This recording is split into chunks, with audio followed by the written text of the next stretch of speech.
Darlings, where did we come from? Where are we going? How did we get there? Why are we going there? It doesn't matter. You're here to catch up on a new episode of New Job Who Dis.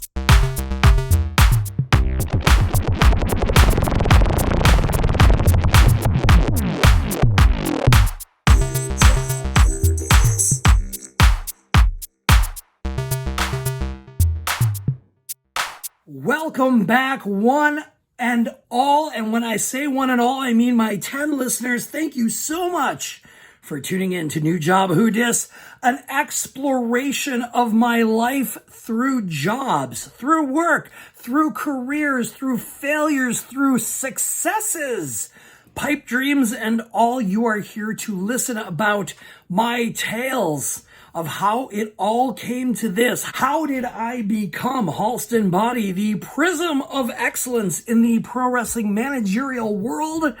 Well, that is why you're here, and that is why I thank you for tuning in. Thank you for being here, my 10 listeners and all, to New Job Who Dis. Thank you for listening on the Apple Podcast Network, on Podbean, on Spotify, and of course here on YouTube and anywhere else you can find it.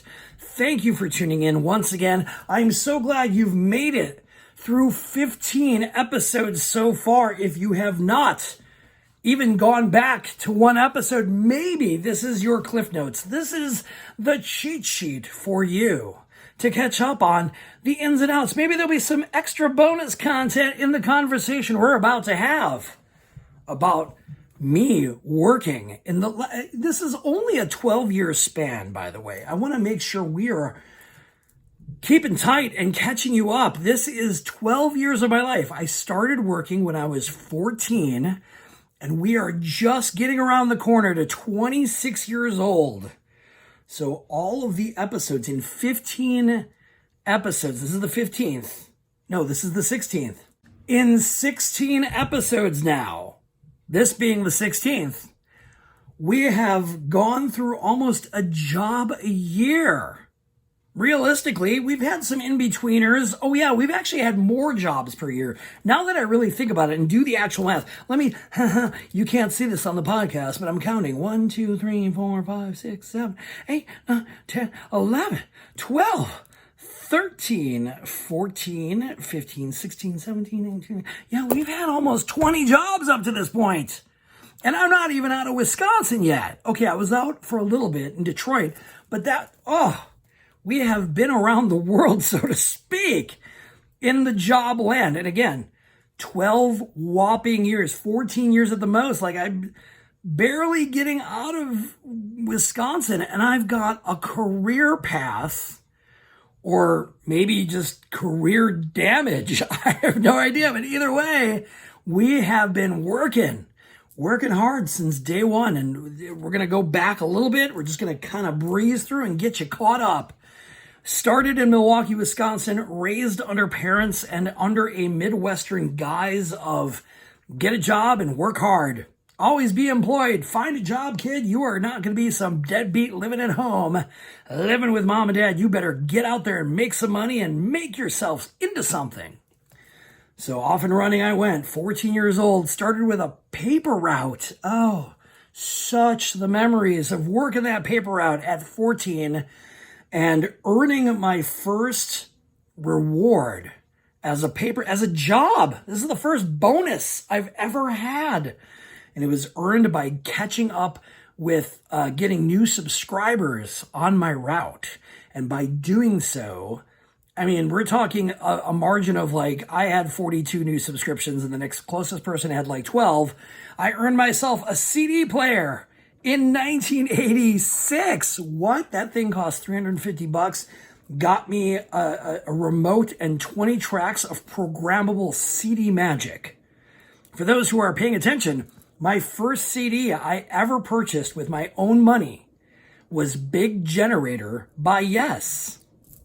Second CD I owned, I believe, was the I Want It All single by Queen, followed by Queen's Greatest Hits, the EMI import that cost me like $32. It was the 80s. CDs were fresh and new. We had no idea.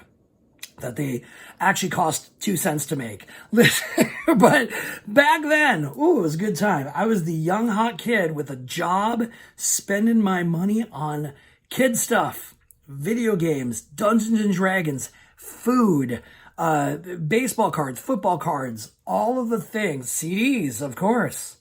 Not saving a penny for college, not saving a dime for my education. Oh no, why would I do that? I have a job. I have money coming in, and I'm just in high school. I wasn't thinking. So going through high school, doing that, get rid of the paperboy job, and I ended up having not just one, but 2 dishwasher jobs. That's right. If there's ever a way to establish being a hard worker, you are doing full-time high school and working 2 jobs. 6 days out of your week, 6 nights technically, of my life was earning money, earning my keep, paying for things I wanted, and I enjoyed it. I didn't have to pay rent at home. I didn't have to, contribute to some sort of, electric bill or anything. I was just this kid, and you'd have thought by having all that money and having all that income coming in that day and age, I would have been much smarter and got a car and got myself moving quicker and easier.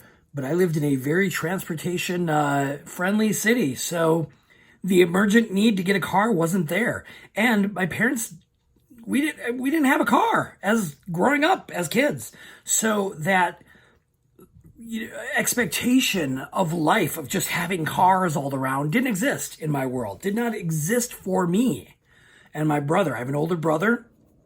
He was 4 years older than me, and during this time, while I'm going through school, while I'm earning money, he is also earning money. However, he got kicked out of high school twice. One on his own accord and one on because my parents pulled him out because he wasn't doing anything. He was just going to classes because he knew he could just go to class as long as he was showing up. Couldn't do much about that. They just couldn't do anything about his grades. So they pulled him out. They got him back on his feet, so to speak, and he made it all the way to the last semester of high school, decided to just quit. It was this close, and worked at a grocery store for quite a long time. And yeah, that was his lot in the beginning part of his, how am I gonna set a foundation for the rest of my life? He didn't really set himself up for success, which meant because of what he was doing with his life, because he wasn't becoming this thing that maybe my parents had an expectation for him. I mean, I haven't had a child. I don't know. How does that feel when your firstborn is really becoming the breadwinner you want him to be? I don't know. Or maybe they didn't have that expectation. I never really asked, did you have a set expectation for him to do something? I'm sure their answer would be, yeah, he not doing what he did. However, that was it. So the expectations for me coming out of high school were set to a higher standard, and the bar was much higher for me because I was the second out of the gate, and that was it. So one of us better be doing something.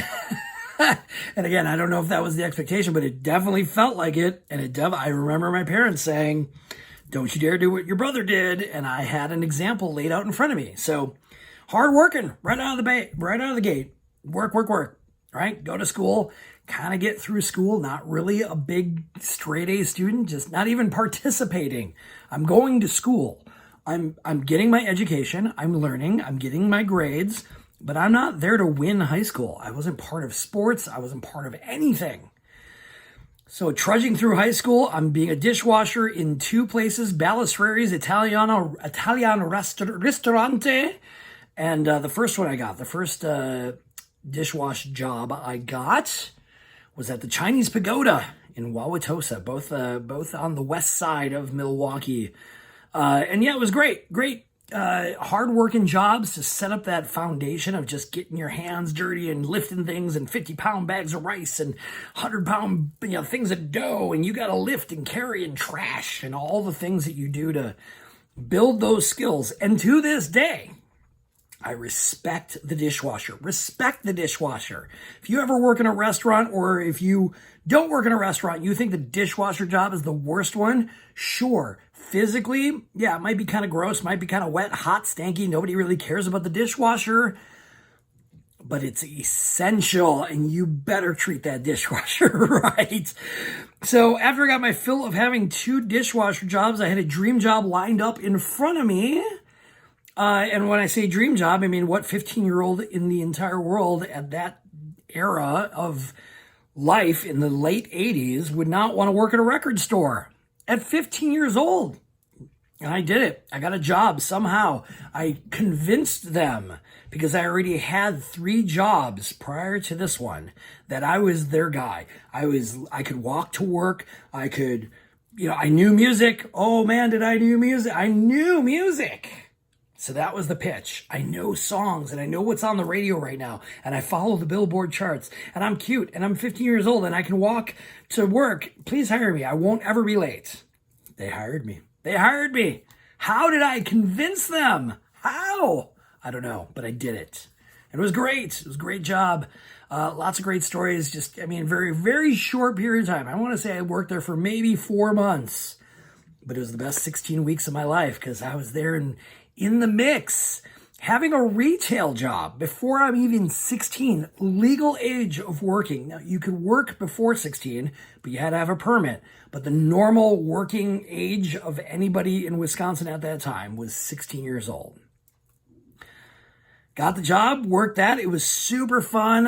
One of the best jobs leading up to another job, but boy, that was fun. Compared to dishwashing, sit around with your coworker and talk about music all day and look at albums and CDs and posters and Billboard charts and talk about your favorite music.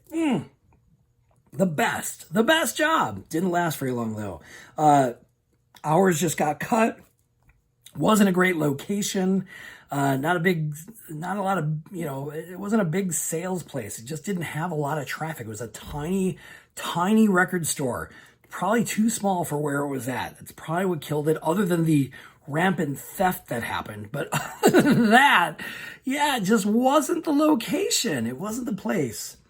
So a lot of my friends were working across the street at Century Foods in the grocery store as utility clerks, aka bag boys, aka baggers, whatever you want to call us. We were utility clerks. And my friends were working there, and they weren't mad. They were making more money than I was. They were having more hours than I was. And it didn't seem like that too hard to work.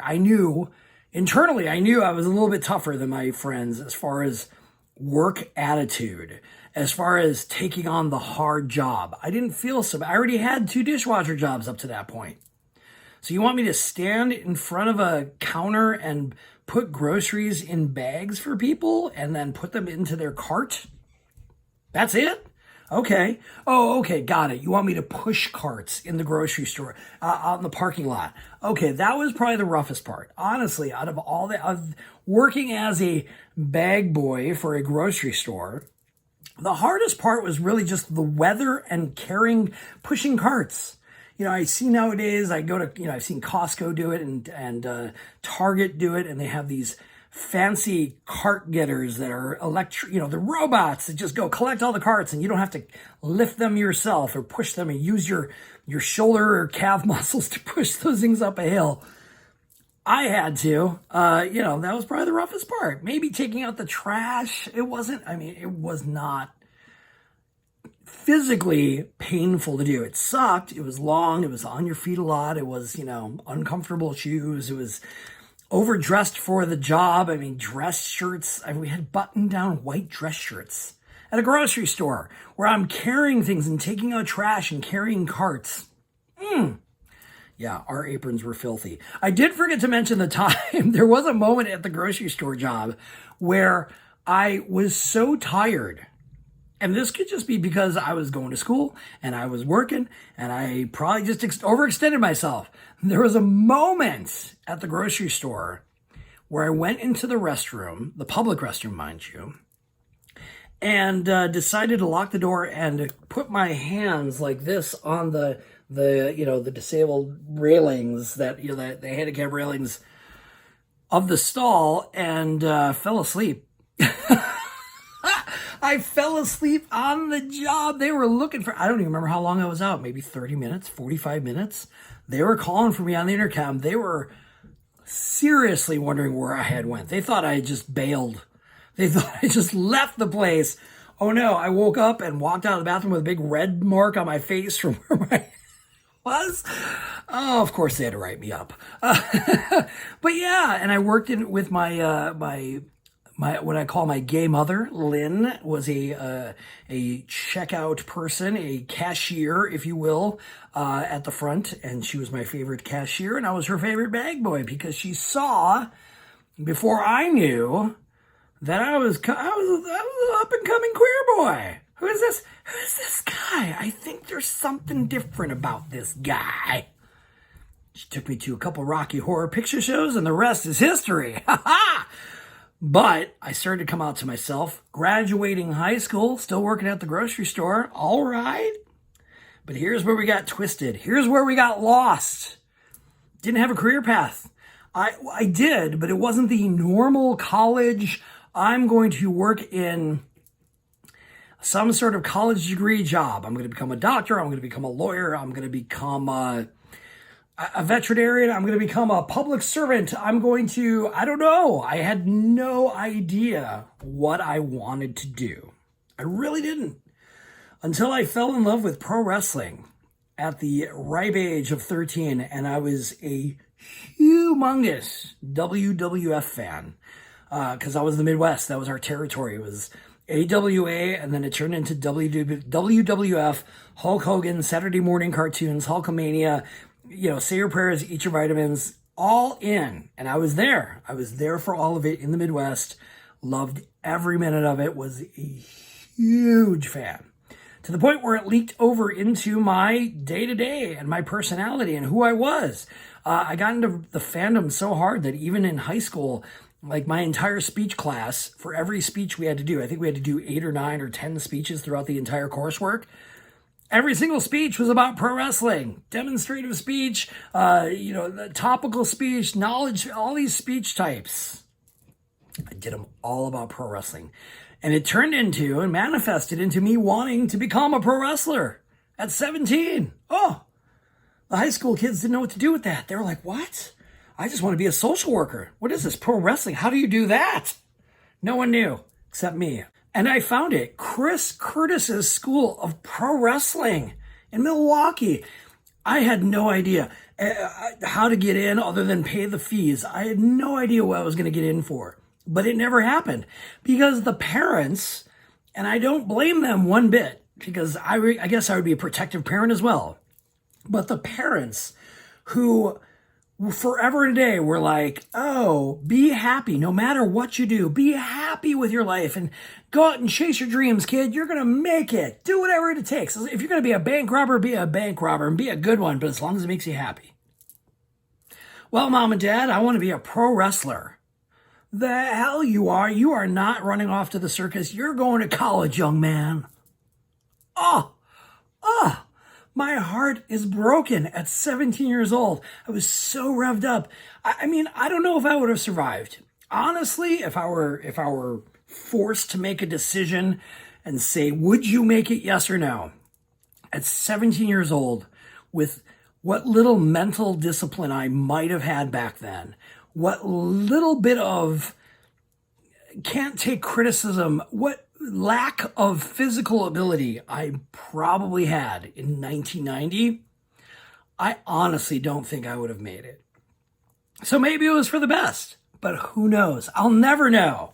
Would I have survived? I have no idea. It doesn't matter at this point because I'm off to college. Oh, what a mild waste of time that was. I had no direction in college. None. Not a single. I mean, I took courses. They tell you to take all these prerequisites. You got to have English prereq, and you got to have math, and you got to do all these things, all the whatever, social sciences and all the things you got to do, just like a high school course. You got to get through them before you can get to your major. I was a turtle on my back, just sort of flailing. I was just taking courses. Yeah, I was taking all the courses I was supposed to take, but I didn't have any direction for myself. I was lost. No idea. And I was kind of just out of ideas. There was all these dream jobs I wanted to have, but there was no like, oh, here's the school for that. The pro wrestling one was as close as I got until I got on the earliest of internet. IRC and internet relay chat and 300 baud modems and BBCs or BBSs and all that. Met a dude out in Detroit. He said, hey, there's a broadcasting school out here. I think that's what you're looking for. And I was like, what? How does that even exist? What? Is that a thing? It sure as hell was. So I took the big risk, packed my bags, moved in with a couple out in Detroit, and I struggled to land on my feet right away. I left my jobs. I was working at the grocery store, and then I moved into, as I was in college, it was like right after high school, I decided that working at the grocery store wasn't fun anymore. It was cramping my style. I just didn't like working there anymore. I was becoming an adult, and having that bag boy position just didn't cut it for me. So I'm in college, flailing, not really sure what I'm doing, but I had a really cool job. I worked at Musicland.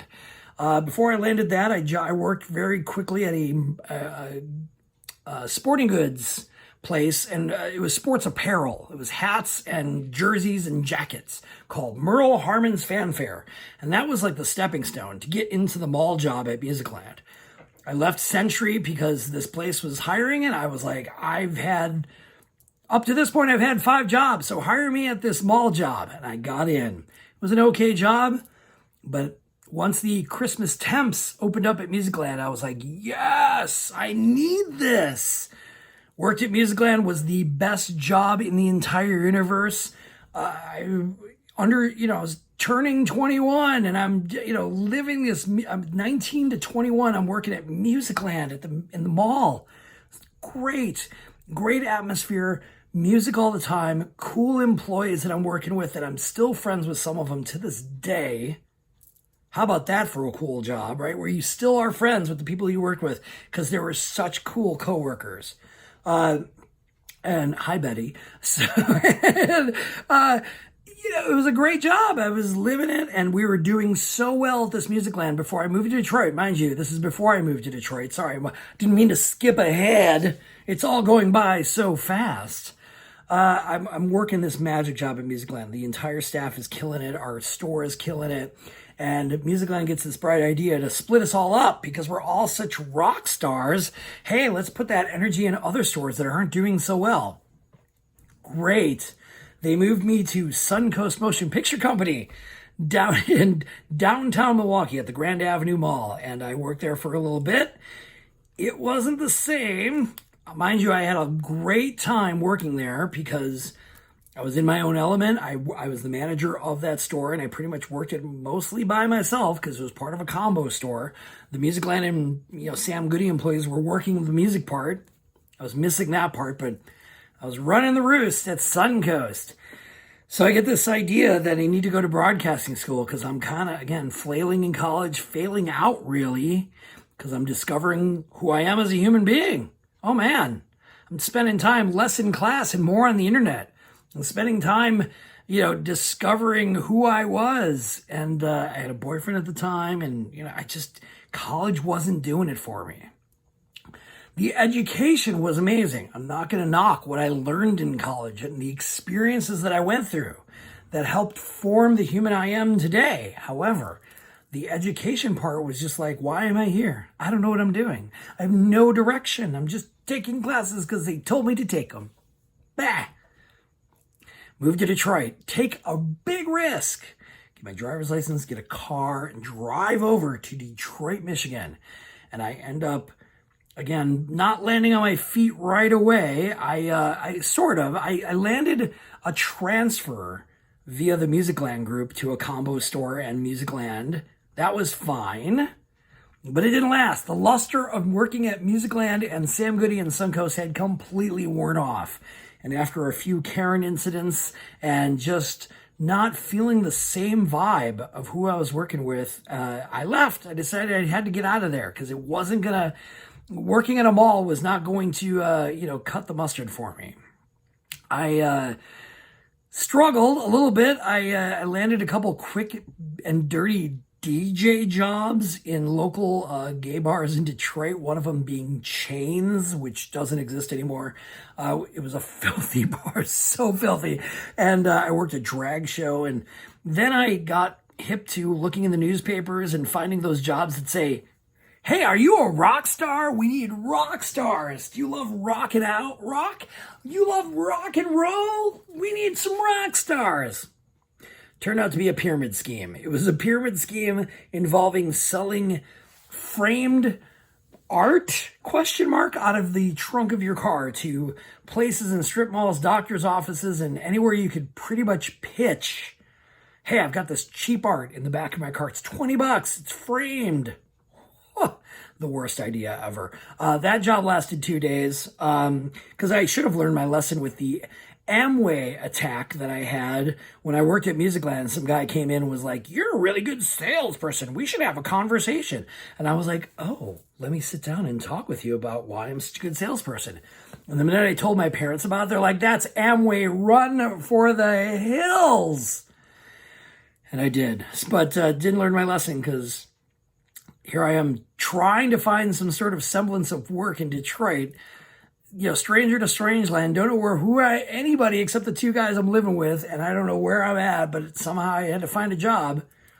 Well, it wasn't going to be selling framed art out of the back of a trunk of my car. So what do we do? Well, I still had to get to school, right? I still had to get to Specs Howard. Through the roommate, through a friend, landed a job at a place called Pronto. And back then it was called Pronto 608 because it was on 608 South Washington in Royal Oak, Michigan. It's still there, still exists as a restaurant, but I was there early. I mean, this is going on 25 years ago. Holy smokes, that place is still around. I still have the menu in my memory box. I can tell you all about the California cluck and the California chick and the lavash wraps and the mac and cheese and the orzo salad all day long. One of the best jobs I had, but it was just a job because I was getting through school. Oh, we got into school. Broadcast arts, you say? Oh, yeah. Got it. Loved it. Oh, just dove in. So good. The experience of being in that learning environment to learn about the inside scoop of production via radio and television and news broadcasts was just an all-you-can-eat bowl of pudding for me. It was so delicious, and I savored every drop to the point where I graduated at the top of my class because I was so dedicated. I worked this great deli restaurant job. They were very kind to me as far as making sure I was off for my schooling. They gave me plenty of hours. I earned my keep, and I earned the tuition and the finances I needed to get through school. I was also piling up on credit cards, but that's a different story. Don't we all do that in college? Okay, maybe it was just me. As we progress, I'm working this great deli job, and it's corned beef and pastrami heaven, and turkey pastrami and all sorts of delights. It was a bakery as well, so there was fresh bagels every day and cakes, and it was a great experience. Working at a restaurant, boy, if there's ever a way to learn how to cook really quickly, it's a crash course on quick and dirty sandwich making and ideas for dishes. Nothing like a Jewish deli with 70 sandwich options on their menu to give you some sort of education on how to cook for yourself. And forever and a day, I will always want in my dream kitchen a flat grill. So thank you, Pronto 608, and thank you for paying for my education. Get through the class, get through the schooling. Oh, where are we going to go from here? I'm living in Detroit. finally got the degree, and now I've got to use it, right? Well, first one out of the gate, first one out of school, landing that job as a board operator. It sounds like a fancy position, but it's really a button pusher. And it's just making sure you're running the board at the radio station while there is no DJ and there is programming happening. You just got to make sure the commercials run. You've got to make sure, all the spots everything is there. You got to press the buttons, make sure it goes. They needed that. And I got that job. It was great. And what was even better is that it afforded me the opportunity to not only have a Milwaukee connection, because my new boss at the radio station was an old DJ from Milwaukee. Chris Kerr, Kickin' Chris on Hot 102, suddenly became the program director of WHZZ, Lansing's hottest hits, nonstop. 101.7. Oh, yes, I remember it like it was yesterday. So I met him. He was cool. I worked as a board operator for it was a live show, but it was a satellite show called John Garabedian's Open House Party. And it was this great 5-hour hot hits of the day kind of show with, celebrities calling in and, mixes from international DJs and a, open house party mega mix and all the great production of hot adult contemporary was all the and lasers and all that hot production. That's the reason why I got into school, because I was just loving it and living it. Pressing buttons for that show was an easy time, but it wasn't very satisfying. I only worked 1 day a week on a Saturday night. Your boy was hungry. I wanted more. I wanted something else out of this. Detroit. The line cook job served its purpose, so I wasn't there feeling like, man, I need to be a line cook and a chef for the rest of my life. Just wasn't there. What is a boy to do? I decide to move back home to Milwaukee, and not just because it's Milwaukee, but because there's an opportunity knocking for me that I can't believe is actually there for me. There was an open position for a board operator at the local radio station that I grew up listening to in Milwaukee, Wisconsin, called 94 WKTI. KTI 94.5 on the dial. Your listen while you work station. And I was elated. I couldn't believe it. So I packed my bags, left the dudes in Detroit, left the, WHZZ, got a recommendation. Because I was like, well, I can't just cold call 94 WKTI. I got to show them I'm in the biz, man. I'm part of us. Hire me. I can push buttons. So I did. I moved back to Detroit, moved back to Milwaukee, packed all my stuff in a van, lived on the east side by the university because it was a familiar area. I knew the university campus. I already lived on the east side a little bit, just a little 4-month stint in a frat house to, wet my whistle about being independent as an adult and living on my own. My parents highly encouraged that behavior. Get out of our house, kid. You need to move. So that was the start of it all. And so I lived on the east side of Milwaukee, moved back from Detroit, had to have a job. Well, good thing I already have some experience with working at a restaurant. I ended up getting a job to support myself at a place called M&M's. M&M's was downtown Milwaukee, just a little south of it proper. It was just at the beginning stages of what's known as Walker's Point and the gay bar district down there. I worked as a short order line cook for a very small, it was a bar mostly that had a restaurant. I know that sounds weird. They really only had like 12 tables, maybe. It's a very small restaurant. They had a very busy brunch and a Friday night prime rib dinner. But the rest of it, I don't even think they were open for business as a restaurant like during the week. I think they were just a weekends only, like Thursday through Sunday kind of thing.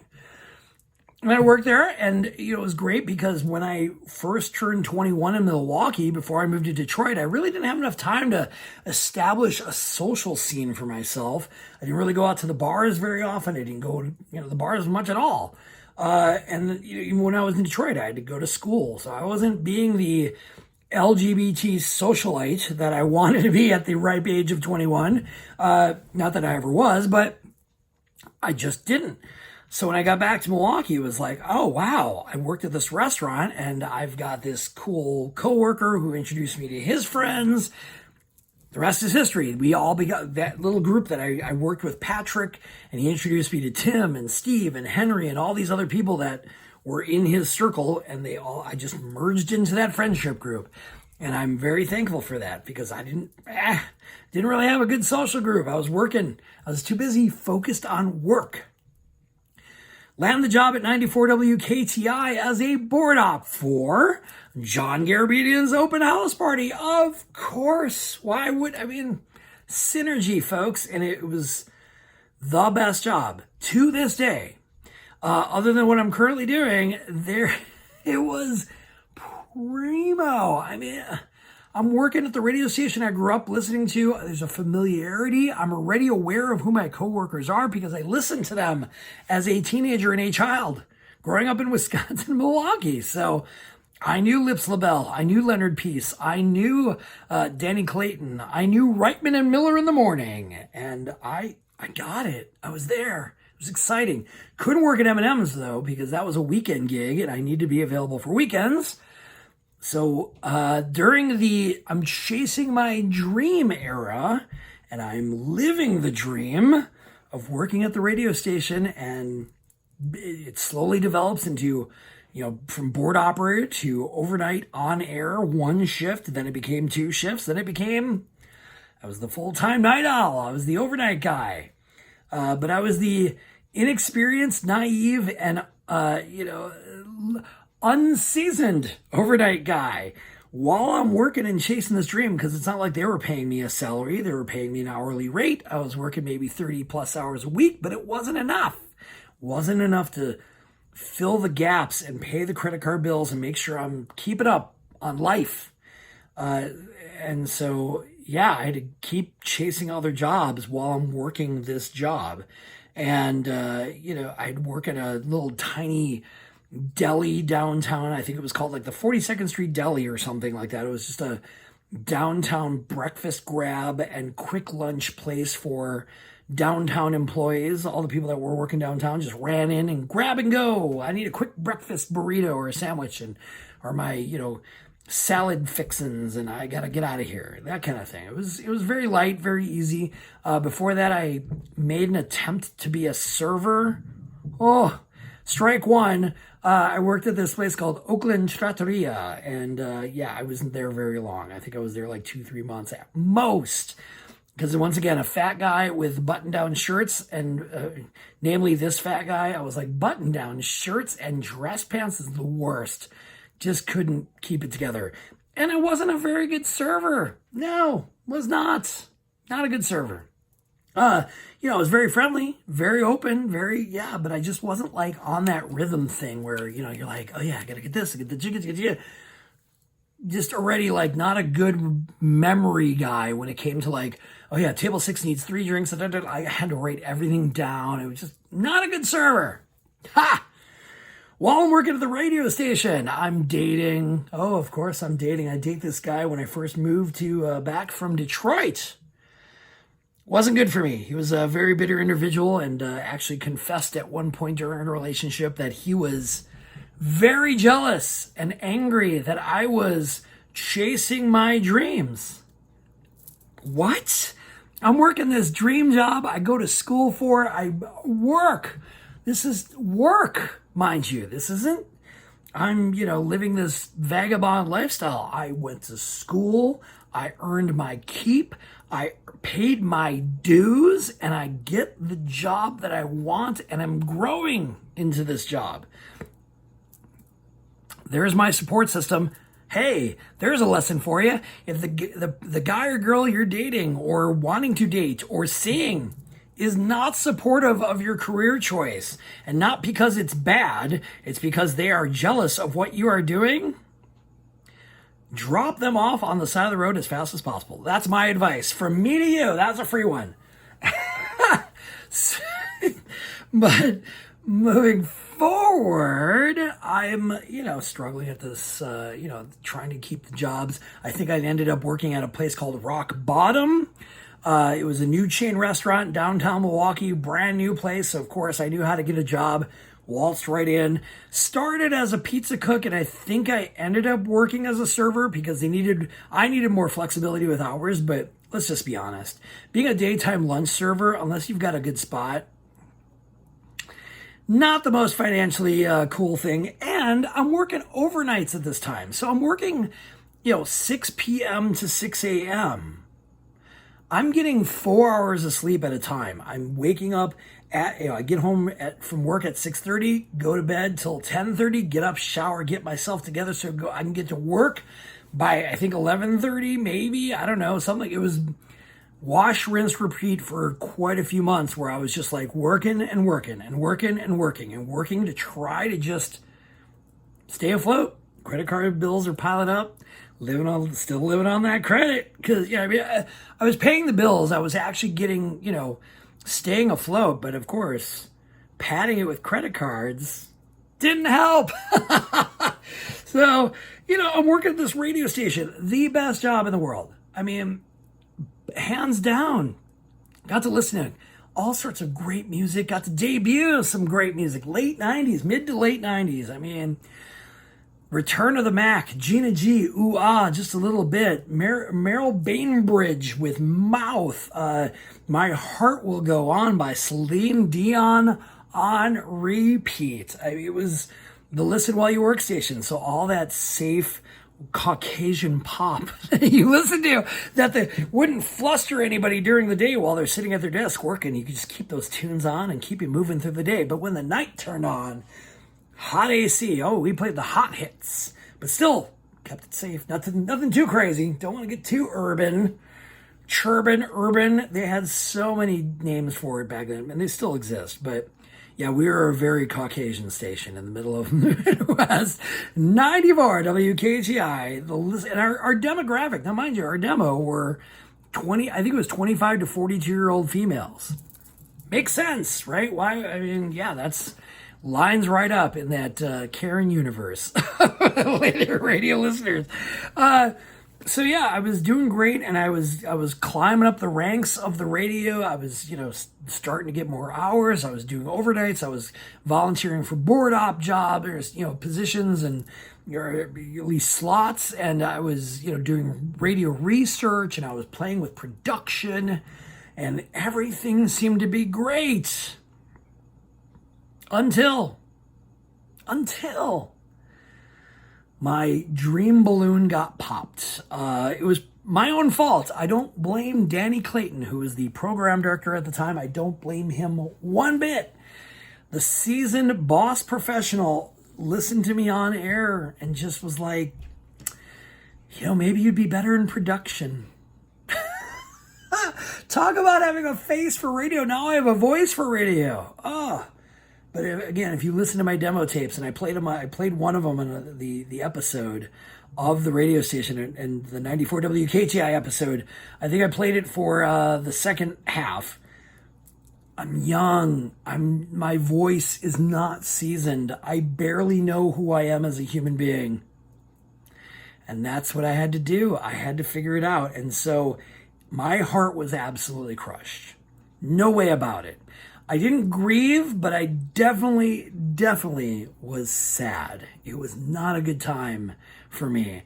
I wasn't depressed, but I definitely acted out. I had to survive. So as this radio job is fading into black, because I was getting less hours, there was a new guy coming up who was younger than me, and for some reason had a better radio voice than I did. And that happens. Hey, I wasn't perfect. I was still young and naive and didn't know the world and didn't know who I was completely yet. I still don't know who I am completely. I'm always learning. But you get my point. You get the drift.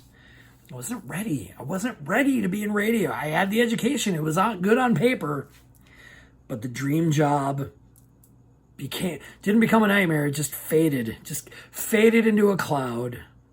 And so what do I got to do? I got to survive, right? I got to survive. That's what I've been doing up to this point. Getting jobs, getting work, making sure you are you're on the tip. You got to make sure you pay those bills.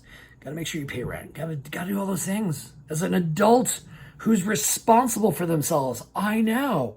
So avant-garde for the time, but I was 24, 25, and I'm just like, I got to live.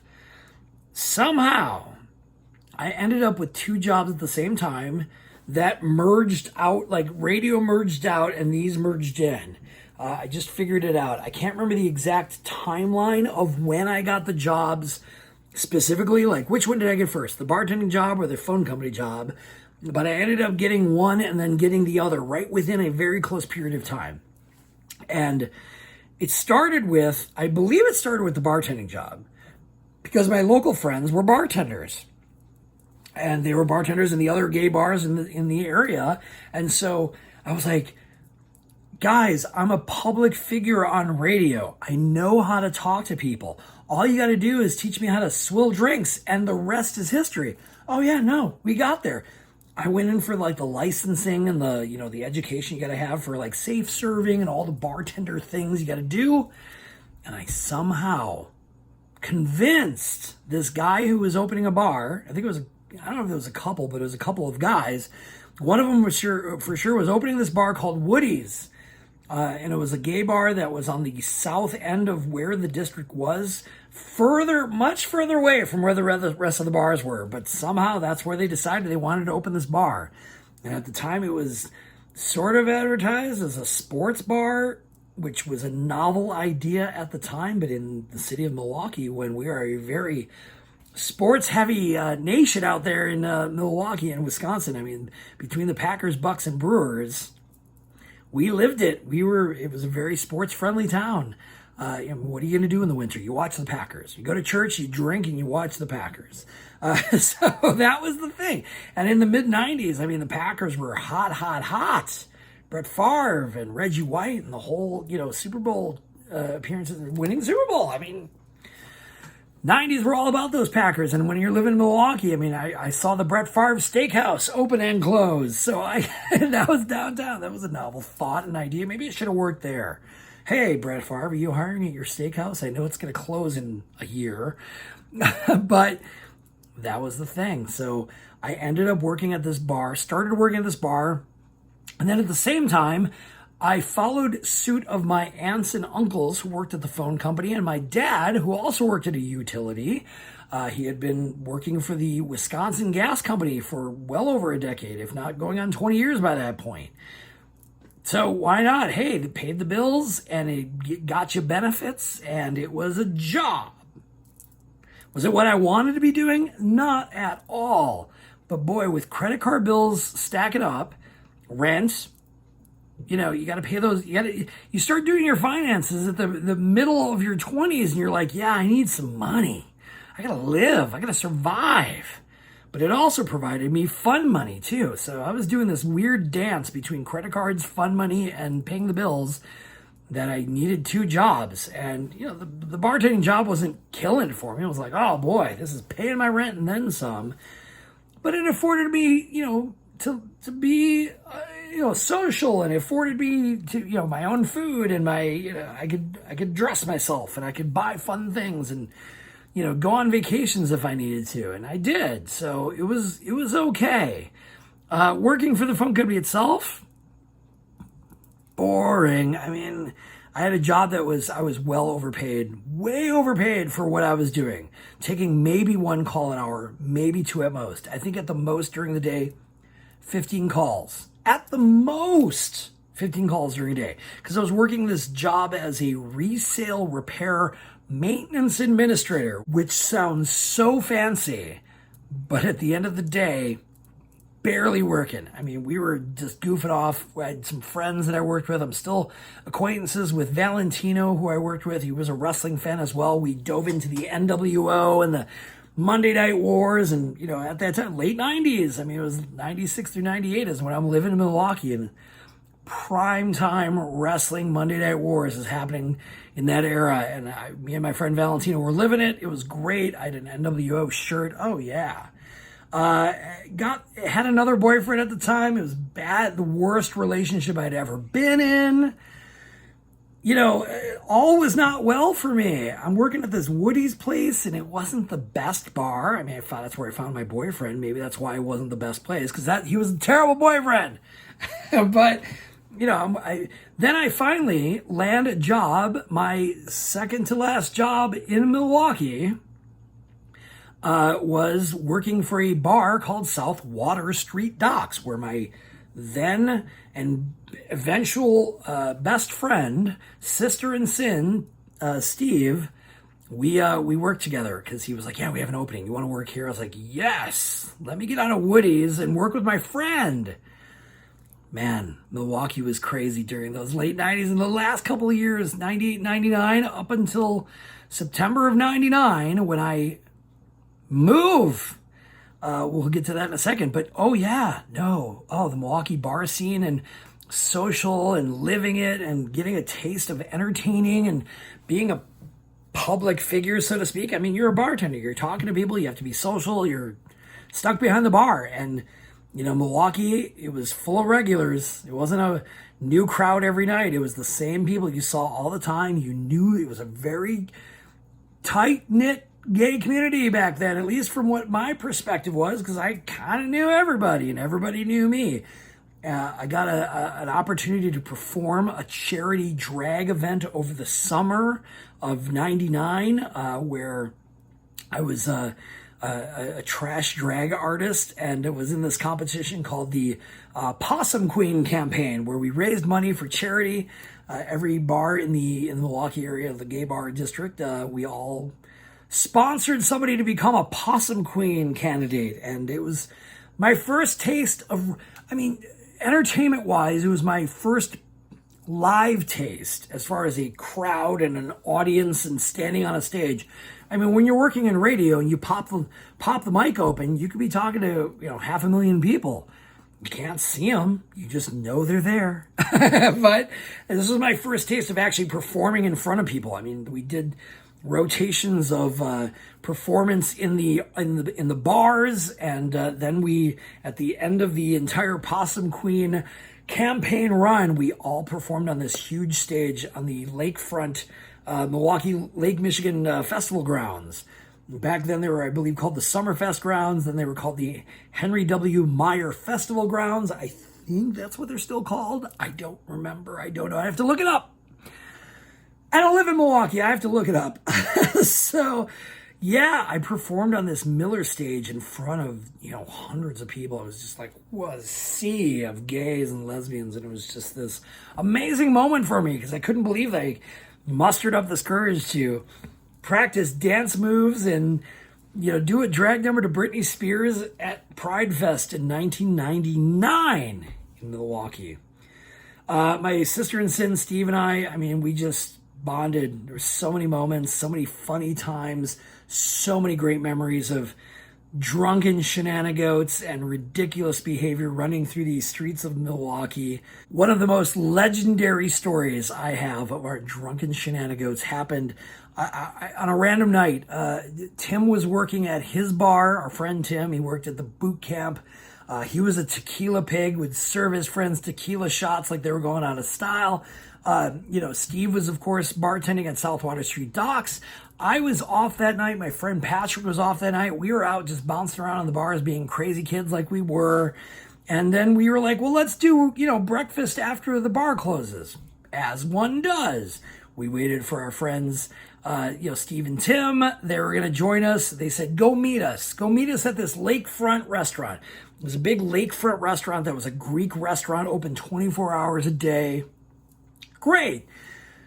I was drunk out of my mind. So was Patrick. We were just bombed. I mean, functional enough to walk and get to the restaurant somehow. But overall, blotto. And we're sitting there and we're waiting for a table. Steve and Tim haven't shown up yet. In fact, it was just me and Patrick for quite a bit. And there was a couple other people that showed up. I think it was Oscar and his boyfriend, David. That was it. And I was trying to remember. And we're drunk. And Patrick, being the suggestible type to this drunken fool named me, is like, hey, I'm hungry. You should steal like some cake out of that rotating cake case. Fun fact, don't ever dare me when I'm drunk because I will do it. I mean, obviously out of like, go murder that somebody. I'm not going to do that. But if you're like, go jump off that bridge, I'm like, yay, jump off the bridge. Let's do it. Drunk out of my mind, I get this crazy idea to not only, now mind you, this restaurant was huge. So this was how I could get away with it. And it was connected. There was a second level to it that was actually called the Betty Brin's Children's Museum. And it was like one of those like children's discovery museums. And every once in a while they get like a tour of like the Muppets that would come through, or some sort of childlike thing like the Mr. Rogers, exposition or something would come through there, and it would be great.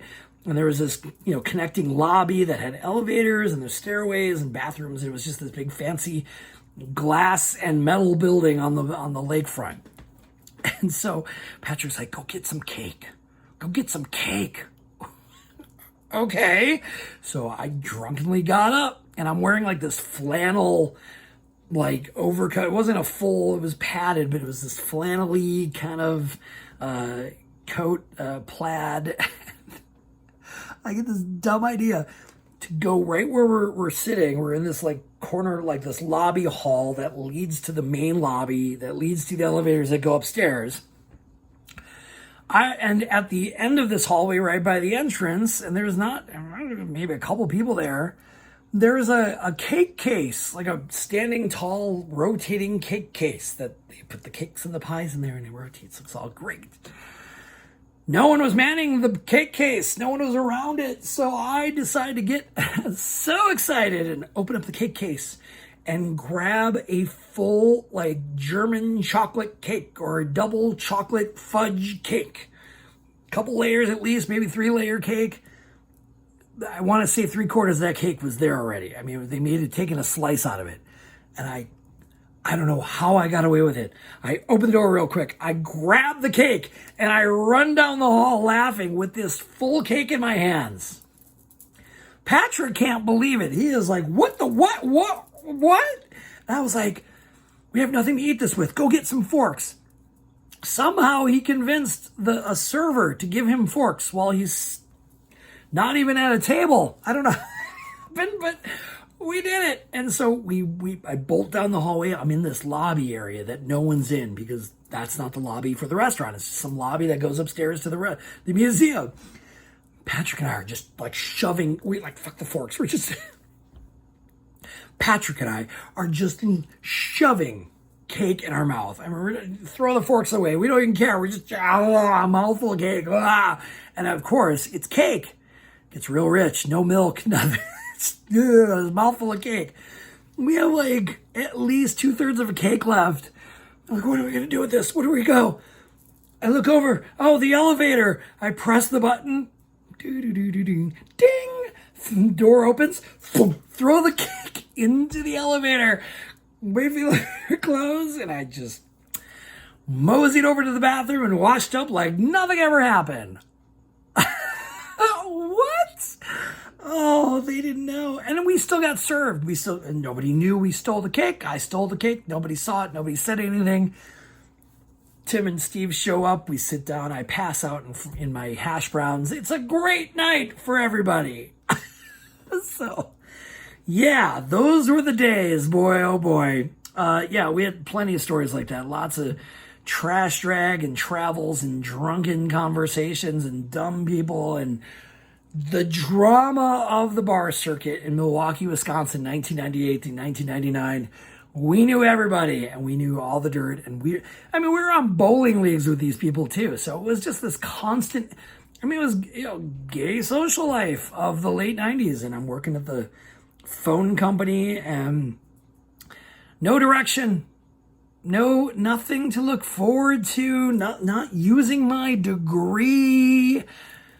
What am I doing? I'm back on my back as a turtle flailing. Just not, okay, I'm working jobs and my social life's great, but I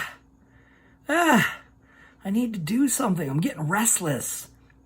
While I'm working at the phone company, they offer tuition reimbursement college courses. So I decide on a whim to go back to the drawing board, right? I go back to the University of Wisconsin-Milwaukee to take one communications course. And it was just like a basic interpersonal communications course about like the study of. Great course, by the way.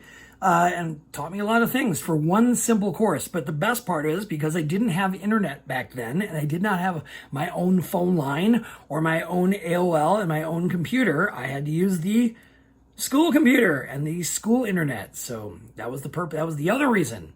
Not the dual reason for me to go back to college for one measly course was to get some internet access so I could get out there and figure out who's out there. Lo and behold, I start chatting up a guy who lives out in Los Angeles, California, right? The power of the internet in 1999, 1998. Chatting with some dude. No romantic relationship interest at the time. I wasn't staunchly trying to stay single, but I definitely was not like, I need a man. And, we just became friends. We just became internet friends. And I was one of those naive kids that he somehow latched onto in a way where it was like, you've never been to California? Well, kid, come on out. Come out and visit the Sunshine State. And I know that's Florida. But come visit the sun out here. Okay. Why not? Take a chance. I mean, I've moved to Detroit on a whim before. I've taken vacations. I took a vacation to Boston with my first boyfriend. I've been to Chicago. I went to Miami I've taken vacations. I've seen a little bit of the world, at least a little bit of the United States so far. Why not, right? I've got a credit card in hand. I've got 2 jobs. I can afford to do this. Why not? Blind date, so to speak, because I knew what he looked like in person, but I had no idea who he was. He was just this guy on the internet. Go out to California, visit California for a week in February of 1999. What a life-changing perspective that provided, because I left like negative 5-degree weather. It was no joke. It was probably at most 5 degrees in Wisconsin in February of 1999. I was like, I'm going to go to vacation to California. I get off the plane. I'm wearing shorts, or at least I think I changed into shorts or something. I was wearing shorts because I'm, the fat kid in Wisconsin. We always wear shorts at all costs. And so I get off the plane and it's like 65, 75 degrees, sunny, windows are down, driving up the freeway. What? How often does this happen like this? Oh, this is like year round. I mean, it'll get hotter in the summer and there's some rain in January, but I'm sorry, what? You're telling me I never have to shovel snow again? You're telling me I never have to drive through snow again? You're telling me that I'm going to have summer temperatures and I'm able to wear shorts year round? Well, I don't know about you, but that sounds a whole lot of promising to me. And it didn't take a lot of convincing. What did I have in Milwaukee? I mean, yes, family. Yes, friends. Oh, of course. Why would anybody leave that? But that's the problem. I had 2 things happen to me that convinced me. One, my friend Steve, my best friend Steve, my sister in sin. It almost felt like a movie. He in some sort of conversation one day, he seriously like grabbed me by the wrist or grabbed me by the hand and said, you got to get out of this place, kid. You have an energy inside of you that can't be contained here in Milwaukee and the gay bars and the bartending job of the phone company. Like, it wasn't that elaborate. It was just like one of those quick moments where he's like, you got to get out of this. You got to get out of this town, kid. You're bigger than this city. Take this and run. Like I said this in the previous podcast. I felt like I was expecting Steve to like pull out a wad of money out of his bra and put it in my hand and be like, go be free. Do what I couldn't do. Like, I don't know why I'm Southern all of a sudden, but that's how it felt. It felt like some charming, you got to get out of this place, kid, if that's the last thing you'll ever do. And it wasn't. And then secondly, the notion of me just not, I wasn't going to bartend for the rest of my life. That wasn't my career path. I wasn't looking forward to more bartending. And I was working at the phone company. Boring. I mean, I didn't care. I just didn't care. I didn't hate it. But I didn't invest. I just was like, I'm working. I'm just here working. Meh. And so, yeah, that was the, what else? Why not? It was a why not moment. And as I was bartending, that was I think the final straw. As I'm working, I think it was a Tuesday night or a Thursday night. And I remember saying this to myself as clear as day. I said, if you don't get out of this town, if you don't get out of Milwaukee and do something with yourself, you have a radio degree, you've been in radio, you've done something. Come on, kid. This is not the end. I stared at these dudes who were drinking their 2-for-1s or 3-for-1s on a Thursday at 6 o'clock. And I said to myself, if I don't make this move, if I don't get out of here, I'm going to end up like these guys. I'm going to end up coming to the bar on a Thursday night just to drink my happy hour prices and sip my bourbon to ease the pain and drink, That's how I felt. I felt I was stuck and I didn't want to stay stuck. So I got out of Dodge. I had to do it. And I was thankful that I had somebody I knew in California who was willing to host. Hey, come, I have a house. Come live with me, kid. We'll figure it out when you get here. That's how it was. That's how I did it. And, it was no big hurrah. It was like, oh, God, we're leaving. We're losing him to California. I think half my friends were sad because I was leaving them, but the other half were like, what? You're moving to California? That seems like it's only on television. You're moving to Hollywood? What? It didn't add up. It was such a bold move for me. And maybe it was part of my family too. None of us took bold moves. None of us. I was the first one out of the gate. Yes, there were, out of Milwaukee, yes, family members moved to Sturgeon Bay. If I use my Wisconsin map, those who are listening to the podcast can't see this, but here's Milwaukee. Up here and down here doesn't count as like moving far away. If you live in Elgin, Illinois, it's not like, wow, you really got out of Milwaukee, man. Like, it's a far off neighbor. It's not that far. So all these places, I was the first one getting out of the gate. I'm out. Got to California. And that's where we're going to pick it up on the next episode of New Job Who Dis. We had to get to an ending at some point, and that's where we are.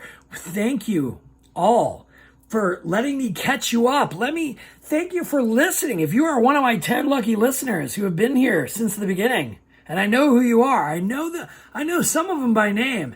However, I looked at the stat sheets. We have somebody listening in Mexico, Germany, and I believe there was one other country that was just like Croatia or something. It was some random country. It's like, hey, we have listeners in Germany and Mexico. Hey, we're taking New Job Who Dis internationally. That's what's happening. So yeah, thank you for letting me catch you up as to where we were, where we've been. Please, I implore you, take some time this week, the next week, catch up on the last 15 episodes, catch up as to where we're at, because this naive, chunky, just getting started young cat out of Milwaukee, Wisconsin is about to pack his life to California on a wing and a prayer. What is going to happen when I move to California? Where am I going to plant my flag? Well, you're going to find out this Friday on a new episode of New Job Who Dis. Yes, indeed. Thank you so much for listening. Again, thank you for subscribing. Please, on Spotify, Apple Podcasts, wherever you can hear me, please subscribe, please like, please comment. If you're here on YouTube, please subscribe, please share it, please like, please comment, please tell me what you think, because we still have a long way to go. We're just getting started, and I'm barely, not even 30, and I've had 15 jobs, 16 jobs, going on 20 jobs already. Tune in. It's about to get a whole lot crazier. So thank you all again. As I've said before, and I will say it again, tell a friend, tell a neighbor, tell your mom, tell your dad, tell your sister, tell your brother, tell a friend, tell everyone about New Job Who Dis.